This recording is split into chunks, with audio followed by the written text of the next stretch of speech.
Eu queria convidar todos vocês para se imaginarem lá na Grécia Antiga, sentados, prestes a ouvir a história de como começou uma das guerras mais famosas de todos os tempos, a Guerra de Troia. Bom, há muito tempo atrás, tinha uma deusa, a Tétis, a deusa do mar, que tanto Zeus e o Poseidon queriam casar com ela. Só que aí eles descobriram uma profecia que o filho da Tétis seria mais poderoso que o pai. E aí os dois deram uma apavorada, porque para eles terem um filho mais poderoso que o pai, não seria bom para nenhum dos dois. Então, eles decidem dar a Tétis de casamento para um mortal já velho e fraco, chamado de Peleu. E aí, Peleu e Tétis têm um filho, o Aquiles. Quando o Aquiles nasce, a Tétis segura o Aquiles pelo calcanhar e mergulha ele no rio mitológico, conseguindo assim proteger toda a pele de Aquiles, exceto o calcanhar, que é o local por onde ela estava segurando o pezinho de Aquiles. No casamento de Tétis e Peleu, eles fazem uma lista de convidados e, pelo visto, tem algumas coisas que não mudam muito com o tempo, né? Eu, pelo menos, já vi várias histórias de lista de casamento, lista de convidados dá problema, parece que naquela época não era diferente. Eles convidaram os principais deuses e deixaram de fora a Ares, que era a deusa da discórdia.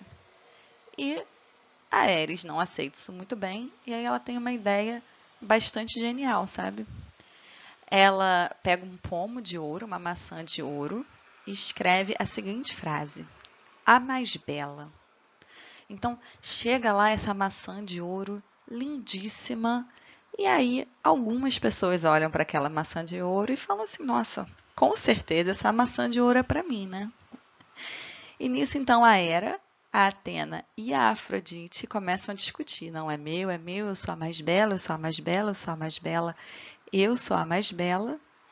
E aí, então, elas decidem, na verdade, o Zeus manda Paris decidir a disputa, falando para ele decidir qual das três era, afinal, a mais bela.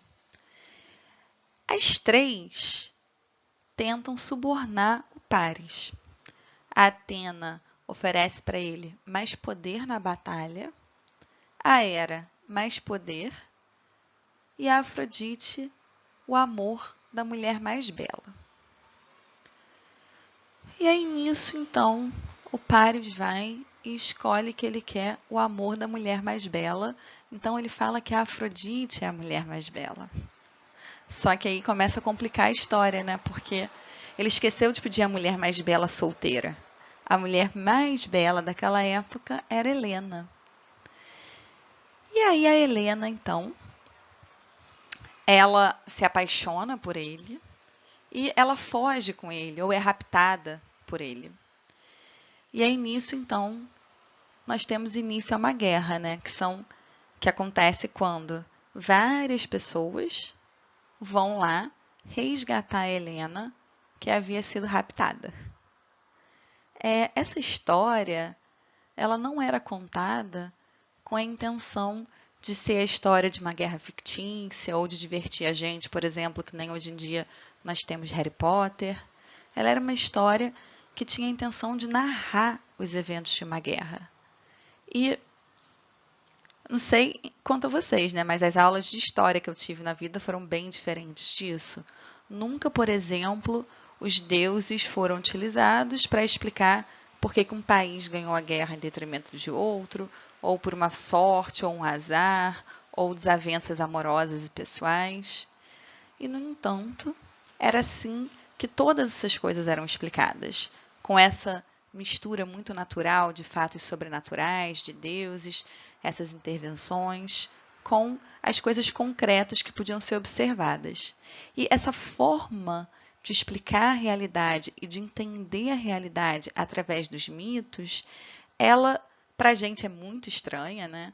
Se alguém chegar para vocês e falar, por exemplo, que o coronavírus está acontecendo por causa de Zeus, Afrodite ou qualquer outro deus, ou deuses, ou intriga entre os deuses, você provavelmente não vai acreditar. E essa nossa forma hoje em dia de explicação, que não aceita mais misturar os fatos observáveis com explicações sobrenaturais, ela começa com o surgimento da filosofia, que vai quebrando com essa forma mitológica de ver o mundo. Então agora a gente vai ver um pouquinho, de uma forma mais aprofundada, o que é mitologia, para a gente conseguir entender como que a filosofia tem e teve um papel tão importante na nossa sociedade, na formação da nossa cultura, na forma que nós enxergamos e explicamos a realidade. Hoje em dia, a gente tem um pouco a tendência de usar a palavra mito como sinônimo de falso. Então, às vezes a gente fala, nossa, isso aí é mito. E tinha até um programa de televisão, por exemplo, que o nome era Mito ou Verdade, como se algo fosse falso ou mentiroso ou mentira, fosse então um mito.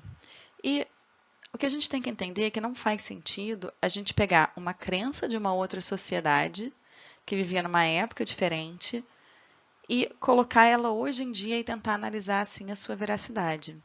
Quando você está pensando num contexto onde as pessoas olham para a realidade com esse olhar tão diferente do nosso, a gente tem que entender que os mitos, então, eles não são uma forma degenerada de ver a realidade, mas para aquelas pessoas ou para aquela cultura é uma forma diferente de entender e pensar o real.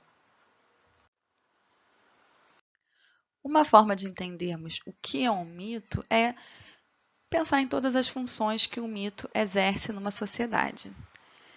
Uma função, por exemplo, é instituir normas e valores. Um bom exemplo disso é o mito do Ícaro. Ícaro era um jovem e ele e seu pai, nesse momento da história, se encontravam presos dentro de um labirinto que um dia foi construído para prender o Minotauro. E aí o pai de Ícaro, Dédalo, pega e consegue construir asas para eles saírem do labirinto. Ele constrói as asas com cera e pena de vários animais, e a ideia era que eles conseguissem usar essas asas para voarem e fugissem do labirinto. E aí, quando eles estavam prestes a levantar voo, o Dédalo ele fala para Ícaro, olha Ícaro, a gente vai voar, mas eu tenho 2 conselhos para você. Não é para voar nem muito perto do sol e nem muito perto do mar. Então, eles foram levantar voo e Ícaro, como muitos jovens, não obedeceu seu pai, achou que era capaz de mais do que realmente era capaz, que coisas que ofereciam perigo, na verdade, devia ser o pai falando bobagem, teve suas asas derretidas, caiu no mar e morreu. Essa é uma história que claramente passa valores, como, por exemplo, tentando passar que às vezes o conselho dos nossos pais tem o seu valor, que é para a gente tentar não ser tão teimoso nessa vida. E essa função do mito de passar valores é apenas uma das funções. Outras funções, por exemplo, poderiam se amenizar medo e ansiedade, porque se eu tenho uma catástrofe acontecendo, eu não entendo como essa catástrofe está acontecendo nem porquê, isso gera muita ansiedade.